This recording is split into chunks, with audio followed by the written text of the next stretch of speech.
আজকের দিনে তুমি যদি ঘুম থেকে উঠে ফেসবুক ইনস্টাগ্রাম না খোলো তাহলে তুমি আধুনিক না। তুমি যদি শো অফ না করো, লাইফস্টাইল না দেখাও, তাহলে তুমি আনসাকসেসফুল।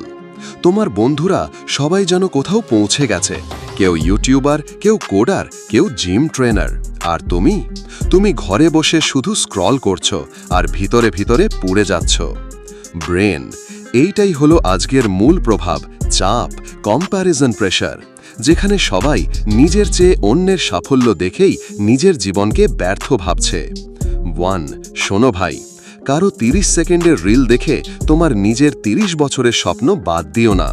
তাদের পোস্ট করা গল্পের পেছনের কান্না, রাতভর ঘুমহীন লড়াইগুলো তুমি দেখো না। তুমি শুধু একটা এডিটেড সাকসেস দেখো। তুমি জানো না, যে ছেলেটা বিএমডব্লিউর সামনে দাঁড়িয়ে ছবি দিচ্ছে, সে হয়তো ওর বাবার ঋণে ডুবে আছে। তাই বলছি, বাইরের জৌলুস দেখে নিজের ভিতরটা পোড়াও না। আজকাল মানসিক অবসাদ বেড়ে গেছে, কারণ আমরা শুধু বাহিরটা দেখছি, ভেতরটা অনুভব করছি না। বুকস, চাকরি নেই, সিস্টেমে ঘাটতি আছে, সত্যি, কিন্তু সেটার জন্য শুধু সিস্টেমকে দোষ দিয়ে জীবন থামিয়ে রাখা মানে হলো নিজের হাতের অস্ত্র ফেলে রাখা। দাঁত, এখন সময় নিজেকে জাগানোর। তোমার ফোনই তোমার কামান হতে পারে, যদি তুমি সেটা স্ক্রল না করে স্কিল শেখার জন্য ব্যবহার করো। তোমার ইনস্টাগ্রামেই তোমার ক্যারিয়ার তৈরি হতে পারে, যদি তুমি কন্টেন্ট তৈরি করো, রিল না দেখো। তুমি পারো না, এটা কেউ বলেনি, তুমি নিজেই নিজেকে বলতে শিখে যাচ্ছ। আজ থেকে একটা জিনিস শুরু করো, নিজের সঙ্গে যুদ্ধ। নিজেকে সোশ্যাল মিডিয়া থেকে দূরে রাখার যুদ্ধ, প্রতিদিন কিছু না কিছু শেখার যুদ্ধ, ব্যর্থতা এলেও হাল না ছাড়ার যুদ্ধ।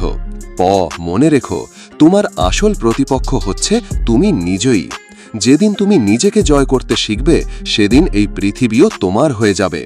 তাই আজ বলছি, যার লাইফ এখনো ঠিকঠাক হয়নি, যে এখনো একটা পথ খুঁজছে, সেই তো আসল যোদ্ধা। যুদ্ধ চালিয়ে যাও ভাই, কারণ আজকের বেকার ছেলেটাই হতে পারে আগামী দিনের সিইও, আর আজকের চুপচাপ মেয়েটাই হতে পারে আগামী দিনের লিডার। নিজের ওপর বিশ্বাস রাখো, নিজের ওপর যুদ্ধ করো, আলো একদিন ঠিকই জ্বলে উঠবে। থ্যাংক ইউ ফর ওয়াচিং, এতক্ষণ শোনার জন্য।